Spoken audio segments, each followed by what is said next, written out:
নমস্কার। আজকের আলোচনা করতে চলেছি ঘাতক কালসর্পযোগ। এটা হচ্ছে রাশিচক্রের ১০ম কালসর্পযোগ। এর আগে আমি ৯টা কালসর্পযোগ আলোচনা করেছি। আশা করছি সেগুলো দেখে আপনারা উপকৃত হচ্ছেন।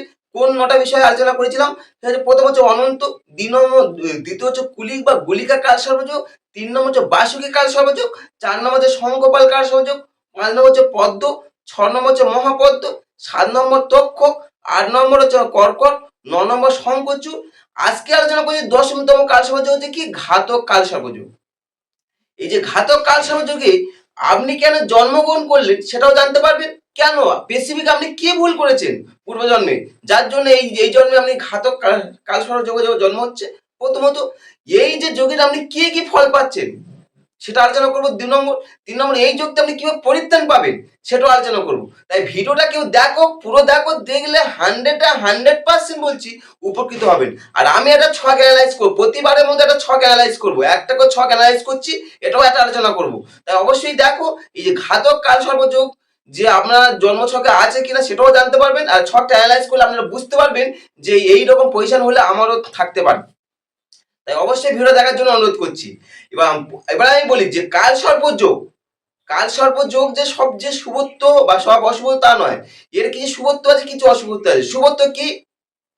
এই যোগে আপনাকে যথেষ্ট কর্মঠ করতে পারে। প্রথম হচ্ছে এই যোগটা আপনাকে কর্মঠ করবে প্রথমত। দ্বিতীয়ত হচ্ছে কি বলুন তো, এই যোগটাকে আপনার মন অনেকটা উচ্চাকাঙ্ক্ষী করে তুলতে পারে। মন অনেকটা হাই লেভেলে উচ্চাকাঙ্ক্ষা করে তুলতে পারে সবসময়। এটা হচ্ছে দ্বিতীয় নম্বর। তৃতীয় নম্বর যে আপনার ইকোনমিক কন্ডিশন অনেকটা স্ট্রং করতে পারে, আর্থিক দিক থেকে অনেকটা স্ট্রং করতে পারে, এটা তৃতীয় নম্বর। ৪ নম্বর কি বলছে? আপনার জীবনে অনেকটা সুনাম বা প্রতিষ্ঠা আসতে পারে। জীবনে যথেষ্ট সুনাম বা প্রতিষ্ঠা আসতে পারে এই যোগ থেকে। এই যোগে যথেষ্ট সুনাম বা প্রতিষ্ঠা দেয়। এটা ৪ নম্বর। আর তেমনি এর শুভত্ব যেমন আমি বললাম, তেমনি তো কিছু তো অশুভত্ব থাকবে। কি কি অশুভত্ব? প্রথম হচ্ছে এই জায়গায় জন্ম হলে, এই যে যোগটা জন্ম হলে আপনার জীবনে অনেকটা স্ট্রাগল পূর্ণ হবে। সহজ সরল নয়, অনেকটা স্ট্রাগল করে করে করে করে আপনার জীবনে উন্নতি করতে হতে পারে। ১ নম্বর। দ্বিতীয় নম্বরে কি বলছে? যদি এই যুগে জন্ম হয়, আপনার মন সবসময় নেগেটিভ চিন্তার মধ্যে থাকবে। পজিটিভের তুলনায় নেগেটিভ চিন্তা সবসময় আপনি বেশি করেন। অবশ্যই আপনি ভিডিও দেখুন, দেখলে আপনারা কতটা উপকৃত হবেন ভাবতে পারবেন না। মানে মন সবসময় নেগেটিভ চিন্তার মধ্যে থাকবে। ২ নম্বর। ৩ নম্বর বলছে কি, আপনার যে দাম্পত্য জীবন না অনেকটা স্ট্রাগল হবে, সহজ সরল না। দাম্পত্য জীবন অনেকে খুব সহজ সরল হয়। এই দাম্পত্য জীবনের ক্ষেত্রে এটা খুব গুরুত্বপূর্ণ ভূমিকা পালন করে কালসর্পযোগ। যদি আপনার অশুভত্ব হয়, অবশ্যই আপনার জন্মকুণ্ডলী বিচার করে দেখুন আপনার কালসর্পযোগ আছে কিনা। এই দাম্পত্য জীবনে একটা সুখের হানি তৈরি করতে পারে। ৪ নম্বর, রিলেটিভদের সঙ্গে একটা দূরত্ব তৈরি হতে পারে। রিলেটিভসদের সঙ্গে একটা দূরত্ব, সুসম্পর্ক হয় না, দূরত্ব তৈরি হতে পারে যে রিলেটিভদের সঙ্গে। ৪ নম্বর। ৫ নম্বর কি বলছে? আপনি একটা একাকিত্ব ভোগ করতে পারেন, যেটাকে বলা হয় লোনলিনেস, যেটা আপনি সবসময় একটা একাকিত্ব ভোগ করতে পারেন। এটা হচ্ছে আপনার ৫ নম্বর। ৬ নম্বর হচ্ছে যে অনেক সময় মানুষ দেখবেন যে খারাপ পরিস্থিতি পড়লেও সঠিক একটা ডিসিশন নেয়। এই যে আপনার সঠিক ডিসিশন নেওয়ার ক্ষেত্রে সমস্যা হতে পারে। সঠিক ডিসিশন নিতে পারবেন না, সঠিক ডিসিশন নেওয়ার ক্ষেত্রে আপনার সমস্যা হয়। এটা হচ্ছে আপনার ৬ নম্বর। ৭ নম্বর কি বলছে? আপনার গচ্ছিত সম্পদ চুরি হতে পারে। এই যে আপনার গচ্ছিত সম্পদ অনেক সময় যে চুরি হতে পারে বা লস হতে পারে, এটা হচ্ছে আপনার ৭ নম্বর। লস হতে পারে বা চুরি হতে পারে, এটা হচ্ছে আপনার ৭ নম্বর বলছে। আর ৮ নম্বর কি বলছে? আপনার সন্তান না হওয়ার একটা সম্ভাবনা তৈরি হতে পারে। সন্তান যে না হওয়ার একটা সম্ভাবনা তৈরি হতে পারে। এইগুলো ফল পান। প্রশ্ন হচ্ছে যে কালসর্পযোগকে আমরা যদি ক্লাসিফিকেশন করছি, সেটাকে ১২ রকম হয়, তাহলে সব তো একই রকম ফল হতে পারে না। যদি আমি তো এটা রাশিচক্র, এটা ১০তম কালসর্পযোগ আলোচনা করছি ঘাতক, যেখানে তাহলে যার লগ্নে যে রাহু, সপ্তমে কেতু, যে আমরা অনন্ত, তার সঙ্গে তো একই হবে না, প্রত্যেকটা আলাদা হবে। আর এই যুগে আপনি জন্মগ্রহণ হচ্ছেন কেন সেটাও আলোচনা করব। আর এই যে যোগটা আপনি যে এর থেকে যে পরিত্রাণ কিভাবে পাবেন সেটাও আলোচনা করব। আর এই যুগে যে আপনি কি কি ফল পাচ্ছেন সেটাও আলোচনা করব। প্রথম বলি শুনুন, কর্মফল। প্রথম হচ্ছে আমাদের কর্মফল। ভীষ্মদেব যখন যখন তিনি সরসজ্জায় ছিলেন, যখন কুরুক্ষেত্রের মাঠে অনেক সরসজ্জা হয়েছিলেন, তখন তিনি ভগবান শ্রীকৃষ্ণকে প্রশ্ন করেছিলেন যে ভগবান, আমার কি এমন ভুল ছিল, যে পূর্বজন্মে আমি কি এমন ভুল করেছি যে আমাকে এই সরসজ্জা হয়ে অবস্থা থাকতে হচ্ছে। তখন তিনি বলেছিলেন যে তোমার কর্মফল। কর্মফল কি? তুমি বলে কি আমি এমন খারাপ কর্ম করেছি? তোমার তুমি পূর্বজন্মে যাও। বলে আমি তো ৩টে জন্মে তো কোনো ভুলই করিনি, কারণ আমি অষ্টবসুর একটা বসু। তখন বলে আমি তো কোনো ভুল করিনি। তখন বললেন না, তার আগের জন্মে তুমি যাও। কিভাবে? বলছে তুমি আগের জন্মে তুমি একটা কোনো জায়গায় রাজা ছিলেন, এবং তুমি যখন রাজ্যে যখন পরিভ্রমণ করতে যাচ্ছিলেন তখন তোমার রাস্তার মধ্যে একটা সর্প পড়েছিলেন, এবং সেই সর্পটাকে তুমি তোমার তোমার যা ইয়ে ছিল, সৈন্যবাহিনী ছিল, তাদের বলে যে সর্পটা সরিয়ে দাও। সৈন্যরা তখন সেই সর্পটাকে নিয়ে ছুঁড়ে ফেলে। এবার সর্পটা কোথায় পড়েছিল সে কি তুমি জানো? তখন বলছেন না, তখন সর্পটা পড়েছিল একটা কাঁটা বনে, এবং কাঁটা বনে তখন সেই সর্পটা সেই কাঁটার অবস্থা শুয়েছিল, এবং সর্পটা ছিল একজন নাগ। এবং সেই সর্পটা তখন মনে দুঃখ প্রকাশ করেছিল ভগবানের কাছে, হে ভগবান, আমার যেমন এই যে যেমন ভাবে আমি এই ফলটা পাচ্ছি, আমার যে করেছে কর্মটা সে যেন এইরকম ফল পায়। এবং ভগবান তো পরম দয়াশীল এবং সবার কথা শোনে, সমস্ত জীবের কথা শোনে, সেই হিসাবে তিনি বললেন ঠিক আছে তথাস্তু বলে করেছিলেন, এবং তার ফলস্বরূপ আপনি এই জন্মে এই ফল পাচ্ছেন। তাহলে কি বলা হচ্ছে যে পূর্বজন্মের কর্মফল। আমরা যাই কিছু এই যে আমি কাল সর্বযোগগুলো আলোচনা করছি সবকিছু কিন্তু পূর্বজন্মের কর্মফল। তা আপনি কি পূর্বজন্মে কি এমন কর্ম করেছেন তার জন্য এই ফলটা পাচ্ছেন? বলছে শাস্ত্র বলছে যদি লগ্নের দশমে রাহু, চতুর্থে কেতু, বাকি সব গ্রহগুলো একটা দিকে হলে তখন হচ্ছে ঘাতক কাল সর্পযোগ। তখন ঘাতক কাল সর্পযোগ হয়। একটা ছক অ্যানালাইজ করছি, দেখুন জন্ম কুণ্ডলী থেকে অ্যানালাইজ করছি। 9-10-1983 সালে জন্ম ব্যক্তিটা, 3টে 8 সকাল 3টে মানে ভোর 3টে 8 জন্ম, বারুইপুরে জন্ম। এই যে জন্মকুলটা এসেছে, এই ব্যক্তিরা জন্ম দেখুন লগ্নের সাপেক্ষে দশমে রাহু, চতুর্থে কেতু, বাকি সমস্ত গ্রহগুলো একটা সাইডে, সমস্ত গ্রহগুলো একটা সাইডে, পুরো এই সাইডটা পুরো ফাঁকা, পুরো একটা সাইড পুরো ফাঁকা হচ্ছে। যখন একটা সাইড পুরো ফাঁকা, যে লগ্নে রাহু, দশমে কেতু, লগ্নে সাপেক্ষে দশমে রাহু, চতুর্থে কেতু, বাকি সব গ্রহ একটা সাইডে, ব্যক্তিরা জন্ম হচ্ছে আপনার সিংহ লগ্ন, লগ্নে মঙ্গল শুক্র বসে আছে, ধনস্থানে রবি বুধ বসে আছে, তৃতীয় বসে আছে শনি চন্দ্রের যোগ বসে আছে, যদিও ওটা বিশ্বযোগ বলা হয়। বিশ্বযোগ দিয়েছি আমরা জন্মকুণ্ড আমার পেজে দেখতে পারেন, আমি বিশ্বযোগ সম্বন্ধে দিয়েছি, সেটা দেখতে পারেন বিশ্বযোগে কি ফল দেয়। শনি চন্দ্রের কানেকশন, কেতু বৃহস্পতি আর চতুর্থে, দশমে রাহু, লগ্নের সাপেক্ষে দশমে রাহু, চতুর্থে কেতু, জন্ম হচ্ছে 9-10-1983 সকাল 3টে 8 জন্ম, মানে ভোর, বারুইপুরে জন্ম এই ব্যক্তিটার জন্ম। এই ব্যক্তিটার যে জন্ম হচ্ছে, এই যে জন্ম ছকটা হচ্ছে, এটা হচ্ছে ঘাতক কাল সর্পযোগ। যদি এই লগ্নটা চেঞ্জ হয়ে যদি আপনার কন্যা হতো তখন আমরা ঘাতক হতো না, তখন হতো শঙ্খচূড় কাল সর্পযোগ, তখন হতো শঙ্খচূড় কাল সর্প, কারণ তখন নবমে চলে যেত। অর্থাৎ কি লগ্নের সাপেক্ষে দশমে রাহু, চতুর্থে কেতু, বাকি সমস্ত গ্রহগুলো একটা সাইড হলে তখন হচ্ছে আপনার এই যে ঘাতক কাল সর্পযোগ হচ্ছে। এই যে ঘাতক কাল সর্পযোগটা আমরা বললাম, এই যে যুগে জন্ম হওয়ার মূল কারণ কি, স্পেসিফিক তো আপনি কেন জন্মগ্রহণ করেছে এই ঘাতক কাল সর্পযোগে। বলছে শাস্ত্র বলছে, আমি না, শাস্ত্র বলছে যে আপনি পূর্বজন্মের শ্রাবণ মাসে কোনো কর্মস্থানে, বিশেষ করে আপনি যে যে পূর্বজন্মে যে কর্মের সঙ্গে যুক্ত ছিলেন, যে কর্মের সঙ্গে যুক্ত ছিলেন, সেই কর্মের সঙ্গে কর্মস্থলে কোনো একটা সর্পকে হত্যা করেছেন, স্পেসিফিক কোনো একটা সর্পকে হত্যা করেছেন। যখন সেই সর্পকে হত্যা করেন, তার ফলস্বরূপ আপনার এই জন্মে এই ঘাতক কাল সর্পযোগে জন্ম হচ্ছে। তাহলে ঘাতক কাল সর্পযোগে জন্ম মূল কারণটা আমি কিন্তু অ্যানালাইজ করলাম যে পূর্বজন্মে শ্রাবণ মাসে কোনো কর্মের সঙ্গে, যে কর্মের সঙ্গে আপনি যুক্ত ছিলেন, সেই কর্মস্থলে বা কর্মস্থানে গিয়ে বা কোনো কর্ম করতে গিয়ে সেখানে আপনার কোনো সর্পকে হত্যা করেছে, সেই হত্যার ফলস্বরূপ আপনি এই জন্মে এই এই ফলটা পাচ্ছেন। শ্রাবণ মাসটা কেন বললাম? সাপেদের জন্ম মাস, সর্পদের জন্ম মাস, অন্য মাস না, স্পেসিফিক শ্রাবণ মাস।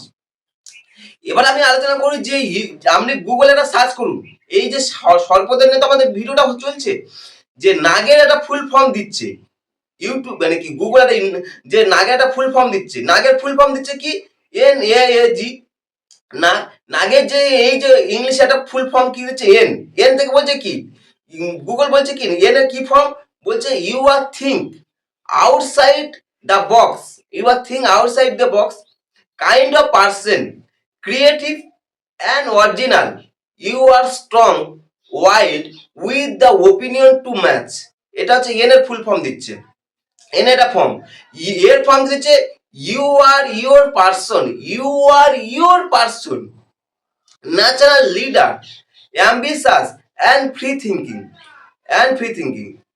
পুনরায় এতে কি বলছে, you are your person, natural leader, ambitious and free thinking, double A হলো। এবার জিতে কি আসছে, you are intellectually active person with loads of drive and the ability loads of drive and the ability to make things happen. You are visionary and this could benefit your financial down the line. এটা হচ্ছে NAAG, এটা হচ্ছে গুগলকে আপনি search করে দেখতে পারেন, আগের ফুল form দিচ্ছে এটা। তাহলে NAAG, তাহলে এইগুলো আপনি, এটা হচ্ছে আপনার ফল হচ্ছে NAAG। বলছে যে দেখুন, আমি প্রথম বলেছি যে আমরা যেটা হচ্ছে ক্লাসিফিকেশন করলে কালসর্প যোগকে আমরা 12 রকম হয়, সব যোগে একই রকম ফল পান না। এটা হচ্ছে ঘাতক কালসর্প যোগ আলোচনা করছি। তা ঘাতক যখন কালসর্প যোগটা আলোচনা করছি, তার কি ফল পাবেন স্পেসিফিক, যে আমি এই যোগে যে জন্ম করলে এই যে কুণ্ডলী দিলাম যে ঘাতক কালসর্প যোগ, এই যে যোগে এই ব্যক্তিটা কি ফল পাচ্ছে, প্রশ্ন করুন, তারপরে আমি আনসারটা দেবো। প্রশ্ন হচ্ছে কি, এই যেমন প্রশ্ন করছেন যে আপনি ঘাতক কালসর্প জন্ম তার কি ফল পাচ্ছেন, যদি এই জন্ম বলছে যে চতুর্থের যে দশমে রাহু চতুর্থে কেতু বাকি সমস্ত গ্রহ যখন একটা দিকে হয়, তখন হচ্ছে ঘাতক কালসর্প যোগে জন্ম হচ্ছে, সেই ব্যক্তিটাতে ঘাতক কালসর্প যোগে জন্ম। তার কারণটা আমি আলোচনা করলাম। এই যে যখন জন্ম হচ্ছে, বলছে জাতকের কর্মস্থলে সব সময় নানা রকম বিশৃঙ্খলা বা গন্ডগোল তৈরি হবে। কর্মস্থলে সবসময় বিশৃঙ্খলা বা গন্ডগোল তৈরি হবে, সব সময় বিশৃঙ্খলা গন্ডগোল তৈরি হচ্ছে। 1 নম্বর, জাতকে এক কর্মে লেগে থাকা খুব কঠিন হয়ে থাকে। কর্মস্থলে যেমন বিশৃঙ্খলা গন্ডগোল হচ্ছে, এক কর্মে লেগে থাকা সবসময় তার কঠিন হয়ে পড়বে। এবং কর্মস্থলে নানা রকম পরিবর্তন আসতে পারে, নানা রকম পরিবর্তন আসতে পারে।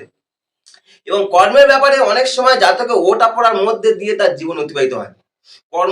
কর্মস্থলটা তার শুভত্ব হয় না, এবং অনেক সময় ওঠাপড়ার জীবন অগ্রসর হতে হয়।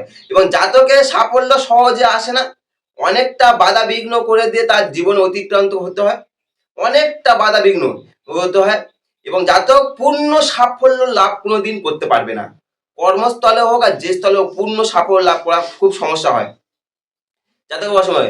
জাতকের জীবনে কখনো রাজা হতে পারে, কখনো ফকির হয়ে যেতে পারে, কখনো নিজেকে মনে করছে আমি একটা ভালো টপে আছে, কখনো একদম লো লেভেল করে দিতে পারে। এটা হচ্ছে তার কর্মফলের একটা ফল দেয়, এই যে এই জন্মে যদি জন্মগ্রহণ করেন।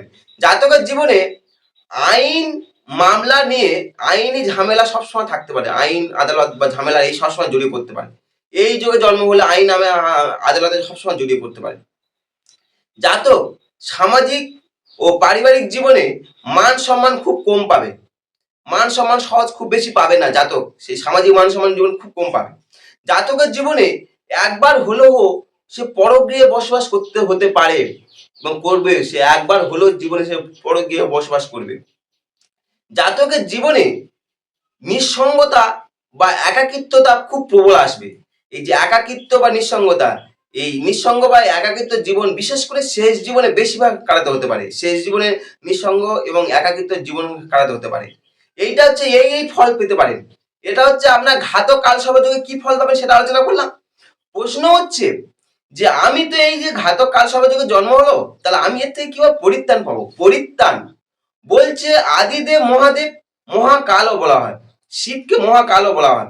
যদি আপনি শিবের পূজা করতে পারেন, শিবকে সন্তুষ্ট করতে পারেন, স্পেসিফিক শিব, কেন সমস্ত নাগেরা প্রথম শিবলিঙ্গের পুজো করেছিল, সমস্ত নাগেরা প্রথম শিবলিঙ্গের পুজো করেছিল, সেটা আমি অষ্টনাগের মাহাত্ম্য থেকে আমি পরপর ভিডিওগুলো দিয়েছি, আপনারা দেখতে পারেন। যে যখন সমস্ত নাগেরা শিবলিঙ্গের পুজো করে, তাহলে শিব যদি সন্তুষ্ট হয়, তাহলে সঙ্গে সঙ্গে সমস্ত নাগেরা সন্তুষ্ট হয়। তাহলে আপনি যদি শিবকে সন্তুষ্ট করুন, কিভাবে সন্তুষ্ট করবেন? শ্রাবণ মাসে। কেন শ্রাবণ মাস বললাম? প্রশ্ন করুন, শ্রাবণ মাসটা আমি কেন বললাম? সাপেদের জন্ম মাস, আর শ্রাবণ মাসে হচ্ছে প্রতি দেখবে সোমবার করে দেখবে শিবের মাথা জল দেওয়া হয়। যদি আপনি ষোড়শ উপচার করেন, যে 16টা সোমবার যদি আপনার 16টা সোমবার, ষোড়শ উপচার বলা হয় এটাকে, যদি আপনি 16টা সোমবার শিবের মাথা জল ঢালতে পারেন, তাহলে আপনার মানে কি যে নেগেটিভটা আছে জন্মছকে, সেটা আপনার পজিটিভ হতে পারে। 1 নম্বর। দ্বিতীয় নম্বর কি, যদি আপনি শিবের মহামৃত্যুঞ্জয় কন্টিনিউয়াসলি লক্ষ্যবার যদি জপ করতে পারেন, সেখানে আপনার যত নেগেটিভ আছে না থাকুক না কেন, সেখানে পজিটিভ তৈরি হবে। এই মহামৃত্যুঞ্জয় মন্ত্র খুব খুব এফেক্টিভ রেজাল্ট দেয়। দ্বিতীয় নম্বর। তৃতীয় নম্বর, যে শ্রাবণ মাসে কৃষ্ণপক্ষের পঞ্চমী তিথিকে বলা হয় নাগ পঞ্চমী তিথি। এটা হচ্ছে সাপেদের বিশেষ করে জন্মদিনও বলা হয়, এটা জন্ম মাস শ্রাবণ মাস, আর এটাকে জন্মদিন বলা হয় সর্পদের। যে নাগ পঞ্চমী তিথিতে যদি আপনি সর্পকে দুধ কলা খাওয়াতে পারেন, বা সর্পকে যে দুধ কলা খাইয়ে যদি পুজো করতে পারেন, সেখানে আপনার যত সমস্যা থাকুক না কেন, জন্মকুণ্ডলী যত খারাপ থাকুক না কেন, সেই কুণ্ডলিতে আপনার খারাপ থেকে আপনার পজিটিভে তৈরি হবে, নেগেটিভ থেকে পজিটিভে তৈরি হবে, এবং আপনার কুণ্ডলীর যে দোষগুলো আছে সেই দোষটা কেটে আপনার সমস্ত কিছু দোষহীন তৈরি করবে। ১ নম্বর। তারপর বলছে যে ওই যে কৃষ্ণপক্ষের পঞ্চমী তিথিকে যে বলছে আমার নাগ পঞ্চমী তিথি, সেখানে না রূপোর সাপ তৈরি করুন। রূপোর সাপ করে আপনি পূজা করুন, সেই সর্পকে পূজা করুন, এবং প্রবাহিত গঙ্গা জলে আপনি ভাসিয়ে দিন। প্রবাহিত গঙ্গা জলে যখন ভাসিয়ে দেবেন, এবং আপনার মনস্কামনা যা আছে, যেটা যে আপনার সর্পযোগ যে যা আপনি খুঁজে পাচ্ছেন, যে সেটাকে আপনি বলুন ভগবানের কাছে বা ইয়ের কাছে বলুন, নাগের কাছে বলুন, বললে সেই যোগ থেকে আপনি উদ্ধার পাবেন। এটা হচ্ছে ১ নম্বর। এতে বা মা মনসার পুজো করতে পারেন। যদি আপনি মা মনসা পুজো করতে পারেন, সেখানেও আমরা মানে কি সমস্ত সর্প সন্তুষ্ট হয়। কারণ সমস্ত সর্পদের দেবী হচ্ছে মা মনসা। সমস্ত সর্পদের দেবী। এটা হচ্ছে। আর কন্টিনিউয়াসলি সময়ের সমান আস্তিক মুনির নাম করতে পারেন। কেন আস্তিক মুনির নাম করতে হবে? কারণ আস্তিক মুনি হচ্ছে জায়ুৎকারের মুনির পুত্র, এবং আস্তিক মুনি সমস্ত সর্পদেরকে উদ্ধার করেছিলেন, রক্ষা করেছিলেন। সেইখানে আপনি আস্তিক মুনি জপ করতে পারেন। করলে সেখানে আপনার এই সমস্ত সমস্যাগুলো থেকে আপনি রিলিফ পাবেন। আর এবং এবং এইগুলো করুন, আর কোনো তন্ত্রমতে কোনো কিছু করতে যাবেন না। করতে গেলে আপনার সমস্ত কিছু অর্থ জলাঞ্জলি হবে, সঠিক ফল পাবেন না। আপনার জীবনে আরো সমস্যা তখন জর্জরিত হয়ে যাবে। তাই অবশ্যই যারা ভিডিও দেখেছেন তাদেরকে আমার অসংখ্য ধন্যবাদ জানাচ্ছি, এবং পরবর্তী ভিডিওগুলো দেখার জন্য বিশেষভাবে অনুরোধ রইল। নমস্কার, এবং চ্যানেলটা ভালো লাগলে অবশ্যই সাবস্ক্রাইব করতে পারেন। নমস্কার।